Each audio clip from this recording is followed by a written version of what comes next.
সমাবর্তন অনুষ্ঠানের মধ্যেই যাদবপুর ক্যাম্পাসে উত্তেজনা, ছাত্র সংসদ নির্বাচন সহ একাধিক দাবিতে বিক্ষোভ এসএফআই এর।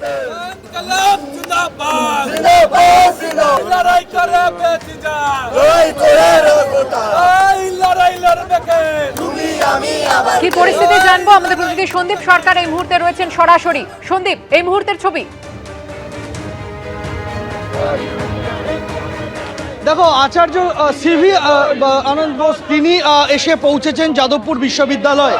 আজকে যাদবপুর বিশ্ববিদ্যালয়ের 68তম সমাবর্তন অনুষ্ঠান, সেই সমাবর্তন অনুষ্ঠান যখন চলছে, রাজ্যপাল এসে পৌঁছেছেন, ঠিক সেই সময় এসএফআই এর তরফে তারা এই সমাবর্তন অনুষ্ঠান যে ওপেন থিয়েটারে হচ্ছে তার বাইরে এখানে বিক্ষোভ দেখাতে শুরু করেছেন। তারা বিক্ষোভ দেখাচ্ছেন এবং মূল দাবি হচ্ছে ছাত্র সংসদ নির্বাচন সহ একাধিক দাবিতে তারা এখানে বিক্ষোভ দেখাচ্ছেন। তার সঙ্গে ক্যাম্পাসের নিরাপত্তা সম্পর্কে তাদের বক্তব্য রয়েছে। আপনারা আজকে কোন কোন দাবিতে এখানে সমবেত হয়েছে? কি দাবি আপনাদের মূলত? কোন দাবিতে আজকে এখানে? দেখুন, বিশ্ববিদ্যালয় দীর্ঘদিন ধরে যে ফান্ড কাট হয়ে আছে, আমরা বিশ্ববিদ্যালয়ের আর্থিক সমস্যার জন্য বহু রিসার্চ প্রজেক্ট আটকে আছে, বিশ্ববিদ্যালয়ের ইনফ্রাস্ট্রাকচারের সমস্যা। এছাড়াও বিশ্ববিদ্যালয়ে দীর্ঘদিন ছাত্র সংসদ নির্বাচন হচ্ছে না। বিশ্ববিদ্যালয়তে ছাত্র সংসদ যে আইসিসি কমিটি হয়েছে, আইসিসিতে ছাত্র প্রতিনিধি নিয়োগের দাবিতে, এই বহু বিষয় নিয়ে আমরা ইউনিভার্সিটি কর্তৃপক্ষকে বারবার জানিয়ে কোনো সদুত্তর পাচ্ছি না। বিশ্ববিদ্যালয়ের আচার্য উপাচার্য ওনাকেও আমরা বহুবার এর আগে চিঠি মারফত, মেল মারফত জানানোর চেষ্টা করেছি, কিন্তু কোনো সদুত্তর পাইনি। আজকের যখন দাঁড়িয়ে সমাবর্তনকে কেন্দ্র করে উনি এখানে এসছেন, আমরা চাই এইসব বিশ্ববিদ্যালয়ের যে আর্থিক সমস্যা সহ ইউনিয়ন ইলেকশন এবং সরকার যে দীর্ঘদিন ধরে ছাত্র সংসদ নির্বাচন করাচ্ছে না, আমরা চাই রাজ্যপাল হিসাবে উনি এটার ভিতরে ইন্টারভেনশন করুন এবং অবিলম্বে ছাত্র সংসদ নির্বাচন করা।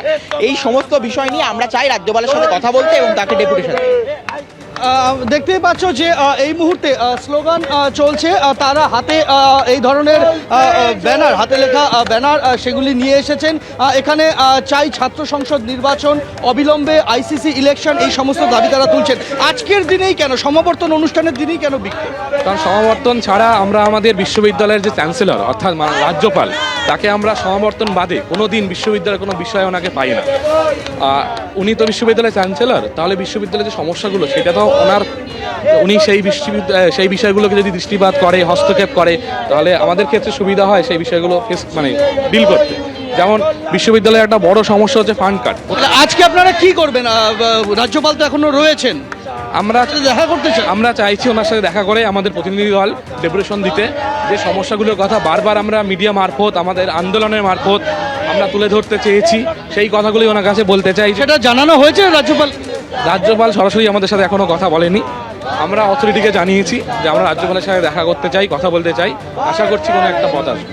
অর্থাৎ তারা রাজ্যপালের সাথে দেখা করতে চান এবং রাজ্যপাল যেখান দিয়ে বেরোবেন, এই অনুষ্ঠান সেরে যেখান দিয়ে তিনি বের হবেন, সেই জায়গায় তারা এখানে স্লোগান দিচ্ছেন, বিক্ষোভ দেখাচ্ছেন। তারা রাজ্যপালকে স্মারকলিপি দিতে চান এই মর্মে এবং তারা রাজ্যপালের সঙ্গে দেখা করতে চান, এই বক্তব্য এখানে যারা এসএফআই এর ছাত্ররা রয়েছেন তাদের। সন্দীপ, তুমি আমাদের সঙ্গে থাকো। যে ছবি আপনারা দেখতে পাচ্ছেন, স্লোগান উঠেছে, ছাত্র সংসদ নির্বাচন সহ একাধিক দাবিতে বিক্ষোভ দেখাচ্ছে এসএফআই। যাদবপুর বিশ্ববিদ্যালয়ে আজ সমাবর্তন অনুষ্ঠান। যাদবপুর ক্যাম্পাসের যে ছবি আপনাদের সামনে রেখেছি, সমাবর্তন অনুষ্ঠানের মধ্যেই এসএফআই এর বিক্ষোভ, ছাত্র সংসদ নির্বাচন সহ একাধিক দাবিতে এই বিক্ষোভ চলছে। অপর প্রতিনিধি ঝিলম করঞ্জাই এর সঙ্গে কথা বলে নেব। ঝিলম, এই মুহূর্তে ঠিক কি পরিস্থিতি সেখানে, এবং জানতে চাইবো মূল অনুষ্ঠানের যে সূচি তার উপর কি কোনো প্রভাব পড়েছে? একদমই দৃশ্য আমার সহকর্মী পার্থপ্রতিম রায় দেখাচ্ছে। তুমি দেখতে পাচ্ছ যাদবপুর বিশ্ববিদ্যালয়ের সমাবর্তন অনুষ্ঠানে তিনি এসছেন আচার্য, এবং আচার্য এই মুহূর্তে এই ওপেন এয়ার থিয়েটার থেকে বেরিয়ে এসছেন এবং এখানে ফ্ল্যাগ হোয়েস্টিংয়ের বিষয় আছে এবং সেইটা আমরা দেখতে পাচ্ছি। তিনি বেরিয়েছেন, বেরিয়ে যে বিশেষ তাদের আচার্যের যে রুম, যেখানে রোব পড়তে হয়, যে বিশেষ একটি গাউন, যে রোব বলে সেই ভাষায়, সেইটা পরার জন্য তিনি ভেতরে গেছেন এবং আমরা দেখতে পাচ্ছ এই ফ্ল্যাগ হোয়েস্ট করার জন্য তিনি পায়ে পায়ে এগিয়ে আসার জন্য প্রস্তুত হচ্ছেন। একদম এখানে সকলে প্রস্তুত। একটু পরেই সমাবর্তন অনুষ্ঠানের যে নিয়ম সেই অনুযায়ী যাদবপুর বিশ্ববিদ্যালয়ের যে পতাকা সেই পতাকা উত্তোলন করবেন এবং তার প্রস্তুতি চলছে দেখতে পাচ্ছ। তার আগে যেমন সন্দীপ বলছিল, আচার্য এবং রাজ্যপাল তিনি প্রবেশ করার পরই পড়ুয়াদের একাংশের পক্ষ থেকে তাদের বিক্ষোভ দেখানো শুরু হয় ঠিক ওপেন এয়ার থিয়েটার যেটা রয়েছে তার বাইরে, এবং তিনি ঢুকে যাওয়ার পর এই বিক্ষোভ চলছে, এখনো বিক্ষোভ চলছে।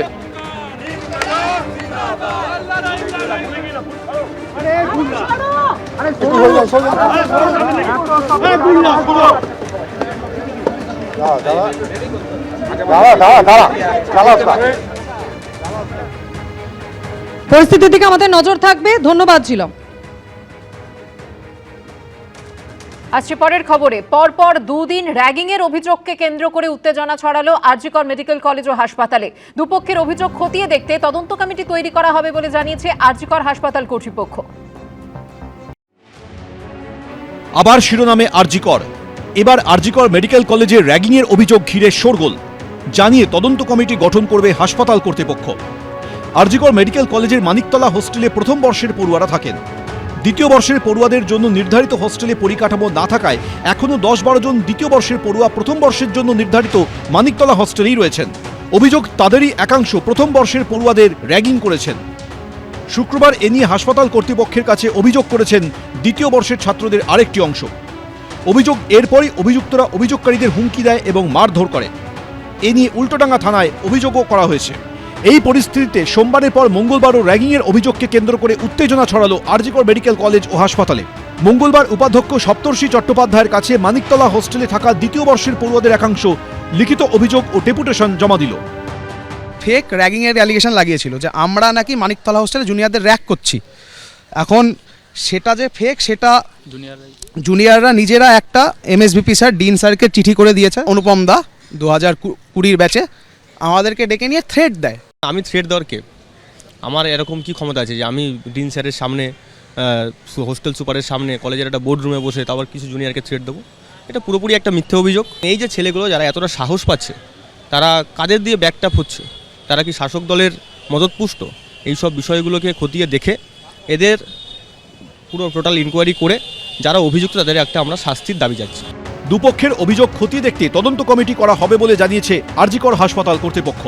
2025 ব্যাচের ছেলেরা একটা ডিজিটাল সিগনেচার করে একটি মেল করেছে to the principal RG Kar medical college, stating যে এখানে কোনো র্যাগিং নামক কোনো জিনিসের কোনো অস্তিত্ব নেই বা র্যাগিং বলে কিছু হয়নি। আজকে একটু আগে ব্যাচ 2024 তাদের যারা ইমিডিয়েট সিনিয়র তাদের ছেলেরা মোস্টলি যারা মানিকতলা বয়েজ হস্টেলে থাকে ডেপুটেশন জমা দিয়ে গেছে স্টেটিং দ্যাট যে র্যাগিং নামক তাদের এগেনস্টে যে কমপ্লেন হয়েছে দ্যাট ইজ টোটালি বেসলেস এবং false. Obviously it's a very serious offence. Will go for an enquiry committee.